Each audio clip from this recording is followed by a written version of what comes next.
Hello students,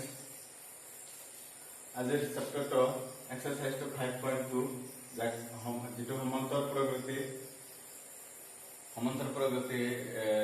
exercise চেপ্টাৰটোৰ নাম এটা সমান্তর প্রগতি যাক ইংলিশত কয় এরিথমেটিক প্রোগ্রেস এরিথমেটিক প্রোগ্রেস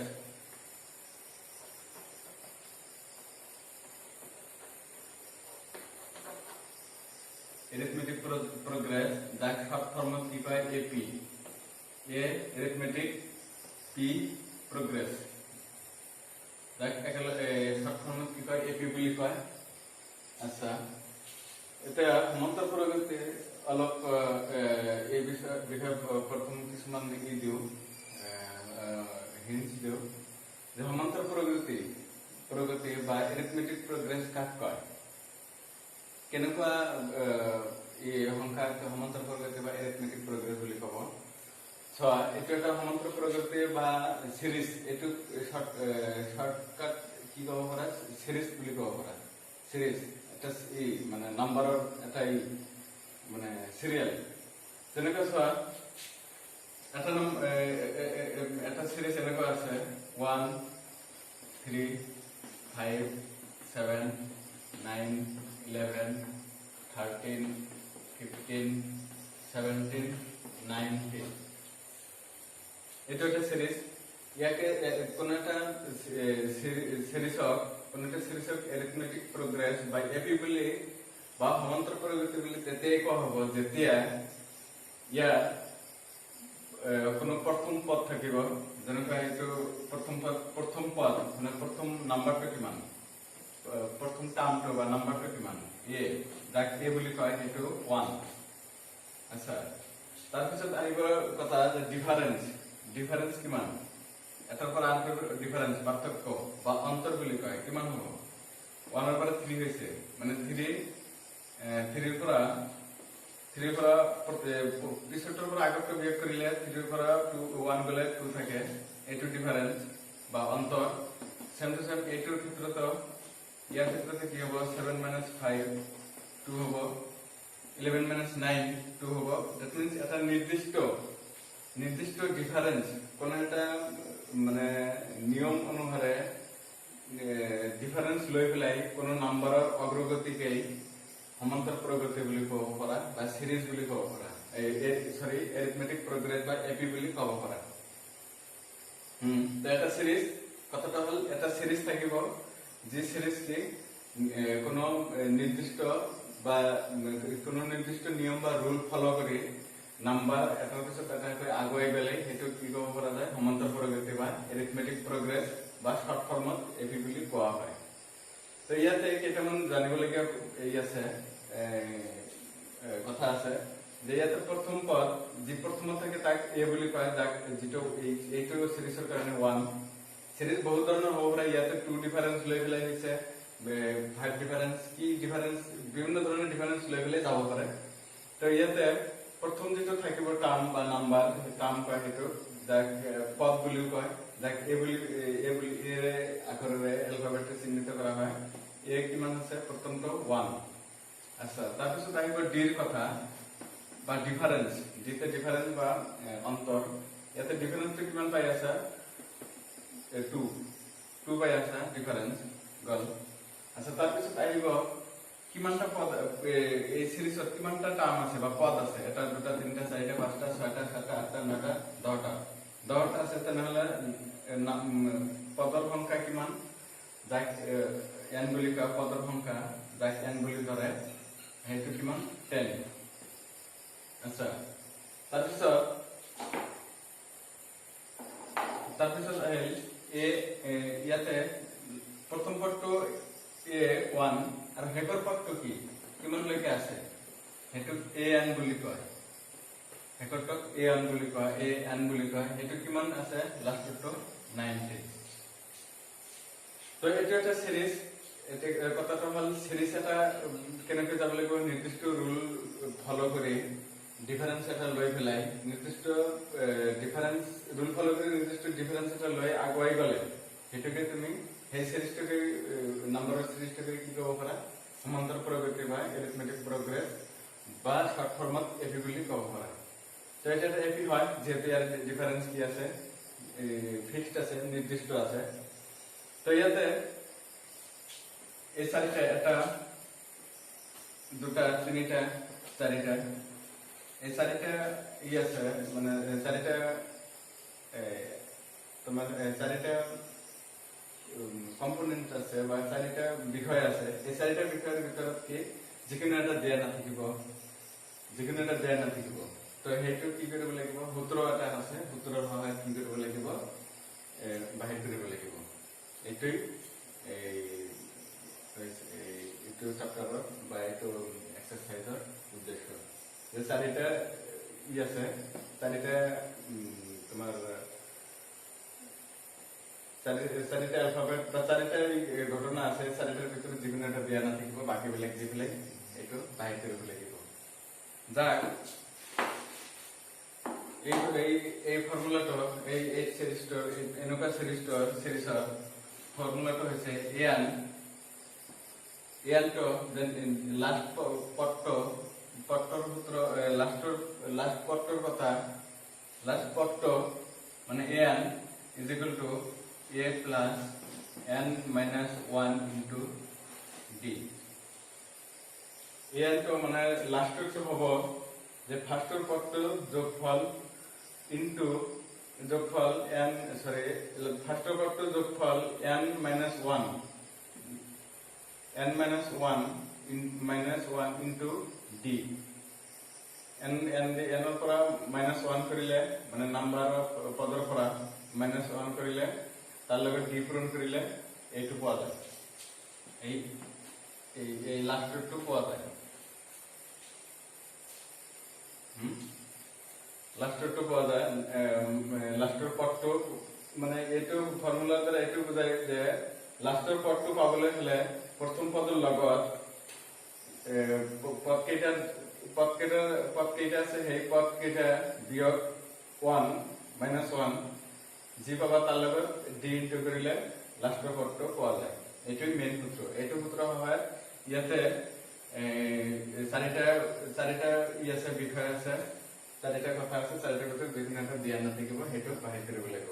যেনেকুৱা 1ৰ 4 নম্বৰ দিয়া আছে, এ প্ৰথম পদ, ডি সাধাৰণ অন্তৰ আৰু এনতম পদ এন নম্বৰ পদটো এন, যেনেকৈ ইয়াতে আছে এনে তলত খালি ঠাই পূৰ কৰা। যেনেকৈ এ ইমান দিয়া আছে, ডি ইমান দিয়া আছে, এন দিয়া নাই, এন দিয়া আছে 3.6। তো এন বাহিৰ কৰিব লাগে, তেনেহলে মেইন সূত্ৰটো এইটোৰ পৰা কি কৰিব লাগিব, এন বাহিৰ কৰিব লাগিব। মেবি এন বাহিৰ কৰিব দিব পাৰে, এ বি এন, মানে এই চাৰিটাৰ ভিতৰত যিকোনো এটা বাহিৰ কৰিবলৈ দিব।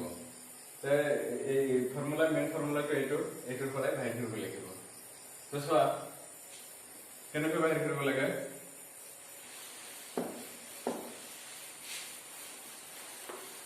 এইটো কোৱেশ্চন, ইয়াতে এন বাহিৰ কৰিব লাগে। তো এনসাৰ সলিউশনত লিখি যোৱা, ইয়াতে দিয়া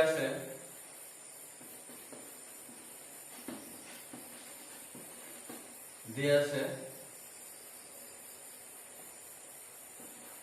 a is equal to -15.9, d is equal to 2.5, n is equal to 3.6, n how 9, এইটো বাহিৰ কৰিব লাগে। তো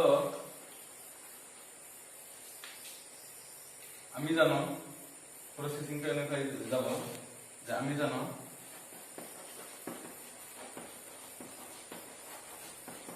যে সূত্ৰটো কি আছিল, যে an is equal to a plus n minus 1 into d। তো ইয়াতে বহাই যোৱা মানবিলাক বহাই যোৱা, কি কি দিয়া আছে, an কিমান দিয়া আছে 3.6, a কিমান দিয়া আছে -18.9 প্লাস n কিমান দিয়া আছে, n তো দিয়া নাই, n বাহিৰ কৰিব লাগে, n তেনে ৰাখি দিয়া -1 into d কিমান দিয়া আছে ডি দিয়া আছে 2.5 মানে কথাটো হল এইটো এটা সিরিজ আছিল কিবা এটা সিরিজ যেটো সিরিজত কি কৰিছে এ ইমান বি ইমান এন বাহিৰ কৰিব লাগে এ এন ইমান দিয়া আছে তো সূত্ৰটো লিখি পেলাই সূত্ৰত কি মানবিলাক বহাই দিয়া হল এতিয়া যেটো দিয়া নাই সেইটো বাহিৰ কৰিব লাগে কেনেকৈ চোৱা ইমানখিনি আহিল আৰু পিছত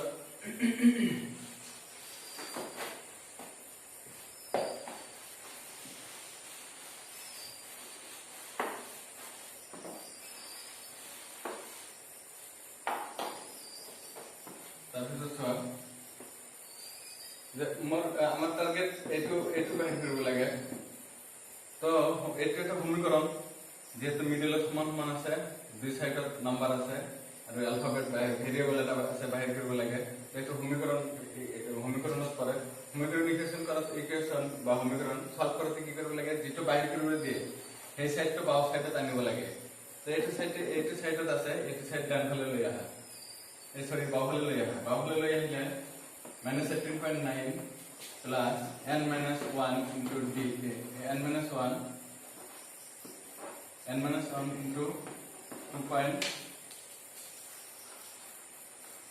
n minus 1 into 2.5 is equal to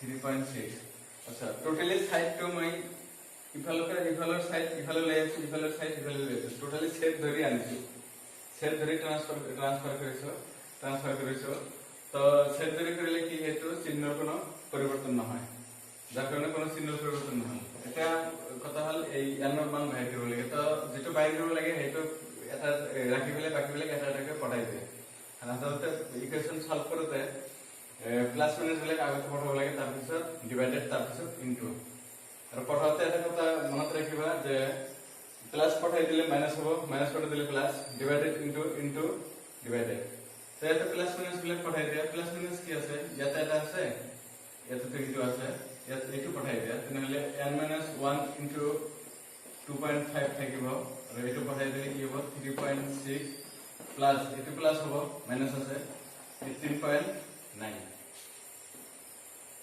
plus বিলাক পঠাই দিলে এতিয়া ডিভাইডেড তো নাই ইনটু আছে ইনটু তো পঠাই দিয়া ইনটু পঠাই দিলে কি হ'ব কি হ'ব n - 1 ইনটু থাকিব আৰু এইটো পঠাই দিলে কি হ'ব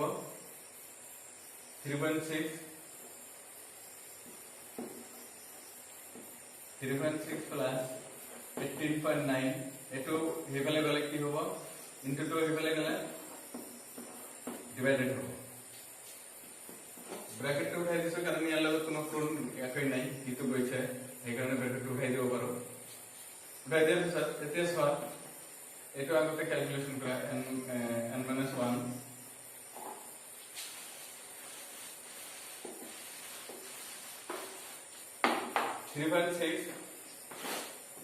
3.6 18.9 যোগ কৰিব লাগে প্লাস কৰিব লাগে যেটো প্লাস আছে কিমান 6950.11 12 1 2 22.5 আৰু তলত ডিভাইডেড আছে